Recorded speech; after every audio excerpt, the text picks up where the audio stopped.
हकीम इब्न सीना बहुत मशहूर हकीम गुज़रे हैं, जिनकी किताब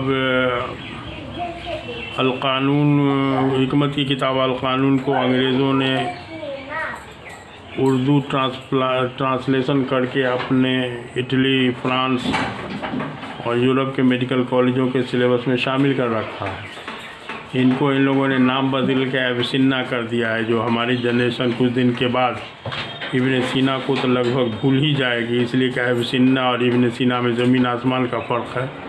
तो बहरहाल यूरोप लोग इस तरह के नकल में माहिर हैं, और अफसोस है कि हम लोग के पास इतने कीमती लोग थे, उनका कीमती असासा सब है, लेकिन हम लोग उस पर ध्यान नहीं देते हैं।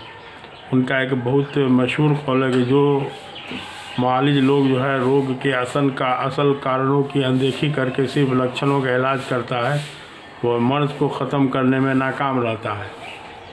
मतलब ये कि कोई भी बीमारी के इलाज में अगर आपने उसको सबब को दूर नहीं किया तो वो इलाज कामयाब किसी भी हालत में नहीं हो सकता है। इसकी बड़ी ज़िंदा मिसाल किडनी ट्रांसप्लांट के मामले में देखा जा सकता है। किडनी ट्रांसप्लांट होने के आमतौर पर डॉक्टर लोगों का कहना होता है कि 19 साल 20 साल के बाद फिर दोबारा किडनी दूसरा लगाने की ज़रूरत पड़ती है, जिसका अभी पेपर में दिया हुआ था कि एक लड़की को आज से लगभग 19 साल पहले उसकी मां ने अपना किडनी दिया था। अब उसके बाद वो शादीशुदा है, अभी उसके फिर किडनी उसका ख़राब हो गया, तो दूसरा किडनी उसके हस्बैंड ने दिया था। ये बड़ी बात है, लेकिन इसमें मामला ये है कि चूँकि किडनी ख़राब होने का जो कारण था, किडनी ट्रांसप्लांट होने के बाद भी वो कारण जिस्म में मौजूद रहा, यानी लाइफ स्टाइल्स के शक्ल में मौजूद रहा, तो वैसी हालत में जाहिर सी बात है कि फिर उस किडनी को भी बर्बाद होना है, जिसके बारे में हमने किताब में लिखा था कि ये एक तरह से किडनी ट्रांसप्लांट का मामला एक आदमी के लिए आधी मौत के बराबर हो जाता है। इसलिए कि जो किडनी जो डोनेट करता है, अब उसको एक किडनी बचा और दूसरे जिसने किडनी लिया है उसका किडनी कुछ दिन के बाद फिर ख़राब होना ही होना है। तो इसीलिए जो है वो कारण पर ध्यान देना बहुत ज़रूरी है। किडनी के मामला में बहुत आम कारण सब है, जैसे ब्लड प्रेशर की दवा सब जो है, ब्लड प्रेशर की दवा, ट्यूबरकुलोसिस की दवा, गठिया की दवा, जो भी प्रचलित दवा एलोपैथ में है, सब जो है किडनी पर जुल्म ढाती है।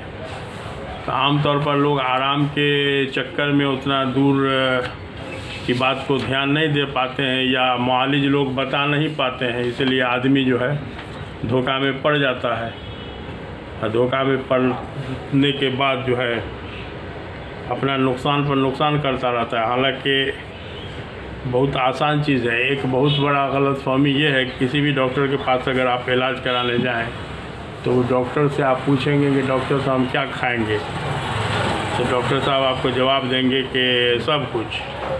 भाई, सब कुछ खाने पीने की वजह से तो हमको आज आपके पास आना पड़ा इलाज के लिए।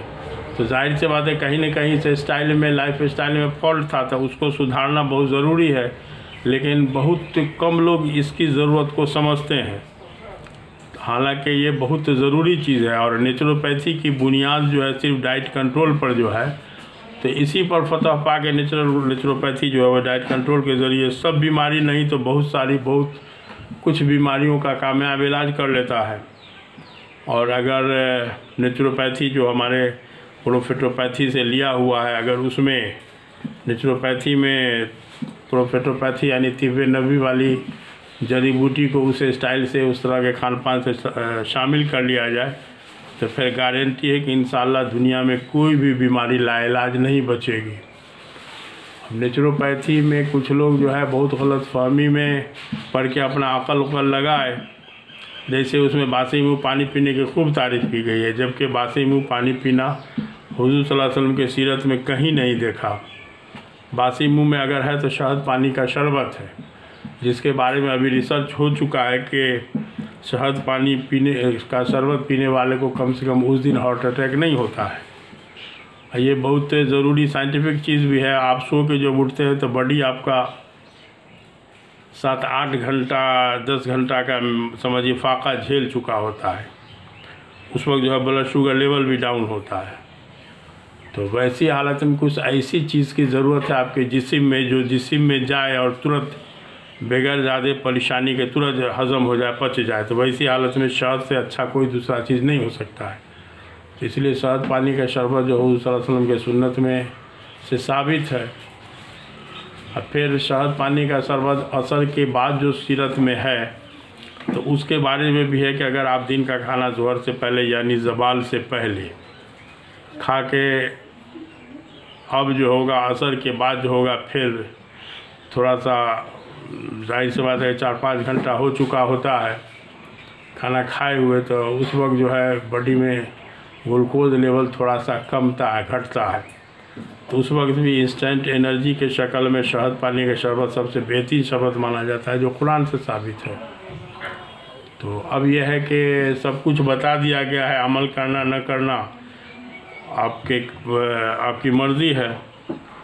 शहद की कुछ लोग अहमियत देते हैं, कुछ लोग उसको अजीब तरह अंदाज से उसको डील करते हैं, जबकि अल्लाह ताला ने कुरान शरीफ में शहद को जो शिफा कहा, तो वो मुसलमान के लिए ही नहीं, वो पूरे इंसानियत के लिए शिफा कहा।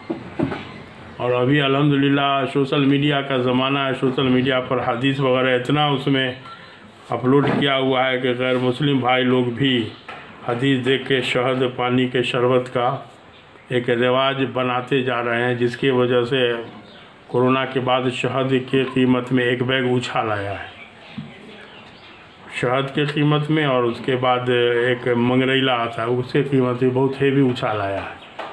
तो मसला ये है कि हम लोग अभी सोचे विचार में लगे हुए हैं, लेकिन इस पर अमल करके फ़ायदा उठाने वाले लोग, दूसरे लोग फ़ायदा उठा रहे हैं। तो मसला ये था कि थोड़ा सा बीमारी का कारण को दूर कर लिया जाता तो 50% ज़्यादा तो फतवा वहीं पर पा सकते हैं। अब उसके बाद जो है कोई भी इलाज जो होगा बहुत आसान हो जाएगा। तो इस लाइन में लोग ध्यान नहीं देते हैं। इस लाइन में मुआलिज लोगों को खुद ध्यान देना चाहिए, और मरीज़ भी खुद ध्यान दे कि जो बदपरहेज़ी की वजह से हमारी बीमारी हुई, उस बदपरहेज़ी में लाइफ स्टाइल बहुत हम लोग का गड़बड़ हो चुका है। खाने पीने का टाइम गड़बड़ा गया, सोने का टाइम गड़बड़ हो गया। तो वैसी हालत में जाहिर सी बात है कि हम लोग अपने सेहत पर गज़ब ढाते हैं, मतलब सेहत को बर्बाद नहीं करते हैं, अपने आप सेहत पर गज़ब ढाते हैं। और उसको सेहत को के गज़ब ढाने से रोकने के लिए अपने आप में लाइफ स्टाइल को चेंज करना पड़ेगा, और जिसके लिए बहुत ज़्यादा कहीं से कोई चीज़ ख़रीद के ला के चेंजिंग में शामिल करने की ज़रूरत नहीं है। सुबह सुबह जो है बासी में वो पानी न पिए, शहद पानी की आदत डाल लें। उसके बाद जो है वो नाश्ता हो बक़द्र बादाम हो, लेकिन मुक़व्वी हो, यानी मकदार में कम हो लेकिन ताकतवर चीज़ हो। जिसके लिए सबसे अच्छा हो सकता है कि 10-12 पीस खजूर हो जाए, कि दूध हो जाए। अपने लोग के इलाके के लिए खूब घुला हुआ केला और दूध बेहतरीन नाश्ता हो सकता है। सेब में पैसा लगाना ज़रूरी नहीं है, केला सस्ता भी है। तो बहरहाल और दिन का खाना जो है हर हाल में ज़ोहर से पहले यानी ज़वाल से पहले खाना खा के 15-20 मिनट का कैलूला हो जाए। तो जाहिर सी बात है कि अब जो है ज़ोहर की नमाज़ के बाद भी तायद है। जैसे जुमा के बारे में बोलते हैं ना कि जुमा की नमाज जब के बाद जो है तुम ज़मीन पर फैल जाओ, अल्लाह का रोज़ी तलाश करो, तो सब कुछ खोजिएगा तो अब कुरान में मिल जाएगा, ऐसी कोई बात नहीं है। अब है कि ज़ोहर से पहले जब दिन का खाना होगा और ज़ोहर असर के बीच में मौसम का फल आप बेफिक्री से खा सकते हैं। असर मगरिब के दरमियान में शहद पानी का शरबत हो जाएगा, तो मगरिब के बाद ऑटोमेटिकली रात के खाने के लिए भूख लगेगा, और उस वक्त रात का खाना खाने का सबसे बेहतरीन टाइम है। हदीस से भी तायद है कि अपने खाने को ज़िक्र और नमाज में पचाओ, खाना खाकर फ़ौरन सोना रहा करो, इससे तुम्हारे दिल जंगालूद हो जाएंगे। तो आज जो है मुसलमान के बीमारी का ज़्यादातर कारण हम समझते हैं रात का खाना देर से खाने के मामला में 80% लोग इस मामले में पड़े हुए हैं।